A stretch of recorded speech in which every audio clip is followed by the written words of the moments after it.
Joining me now to discuss, Democratic Congressman from Massachusetts, Jake Auchincloss, who's followed this issue very closely from the beginning. Congressman, thanks for taking the time.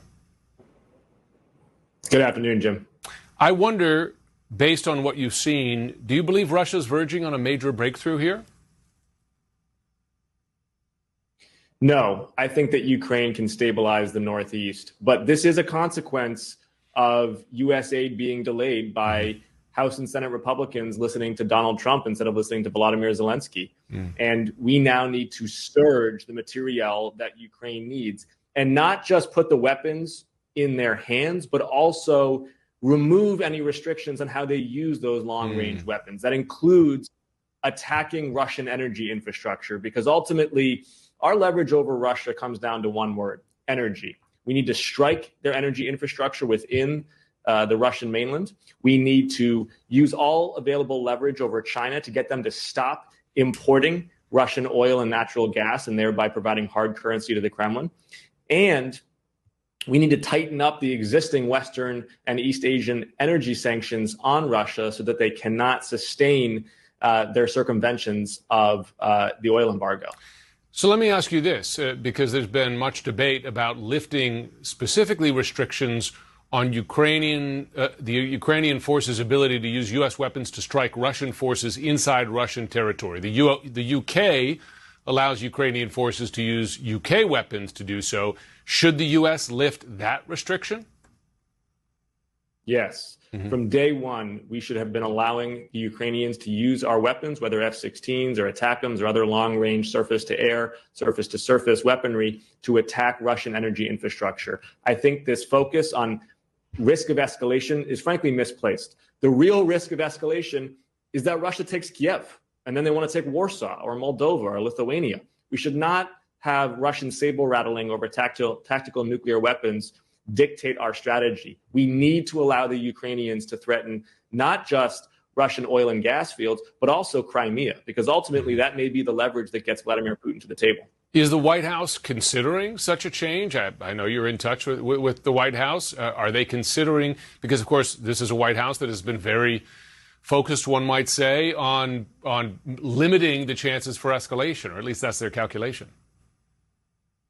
The White House was effective in using its political capital to get this Ukrainian aid across the finish line in Congress. Took 4 months too long, and for that the Republicans have the full measure of blame. And now I encourage the White House to make full use of that materiel by allowing the Ukrainians to strike within the Russian heartland. Secretary of State Antony Blinken, he announced today an additional $2 billion in foreign military aid, including weapons, ammunition, etc. How soon exactly will these weapons, this ammunition, be in place on the front lines in quantities, in numbers that those forces can use to help repel this attack? I don't want to signal exact time and place, but the shipments are in transit.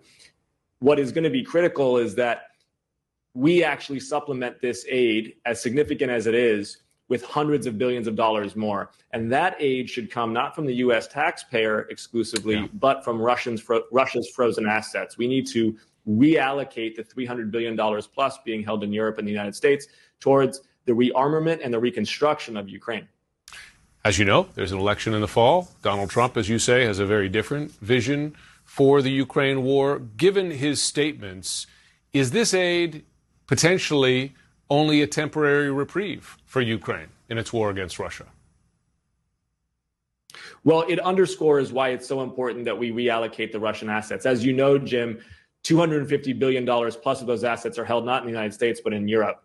And so the ability to provision Russian assets to arm Ukraine would, to a certain extent, be an insurance policy against the worst decision-making impulse of a potential Donald Trump. Now, the United States and the free world are going to have even bigger problems should he be reelected.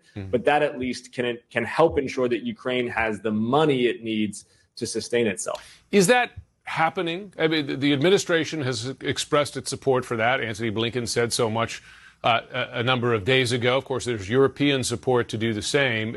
Is it happening? And when exactly? Are some of those assets, or at least the earnings on those assets, going to be used to, well, for instance, aid Ukraine in rebuilding? Yes, it's happening, is the short answer. As you mentioned, the interest payments are already being reallocated. The United States has been making moves to seize the actual principal held in New York banks, and we're moving multilaterally for our allies in Europe to do likewise. There's going to be some financial engineering here, the ability to issue bonds, for example, against the proceeds, and that's all well and good. We got plenty of talented financiers to help figure out the most effective way to get this money channeled into munitions and then towards Ukraine. But the core point has got to be that Russia never gets that money back, and that money is instead applied towards the defense and rebuilding of a sovereign, free Ukraine. Before we go, you're aware of this assassination attempt on the Slovak prime minister. I wonder what your reaction is, and do you see it perhaps as a sign of the political divide in Europe, potential for political violence? Well, it's certainly an example of political violence. I think that's undisputed. I'm going to withhold judgment until law enforcement in Slovakia issues more clarity about the fact pattern behind the attempt. But certainly my thoughts and best wishes are with the prime minister and his family. And I know that the president has extended his as well. Congressman Jake Auchincloss, nice having you back on the show. It's always good to be with you.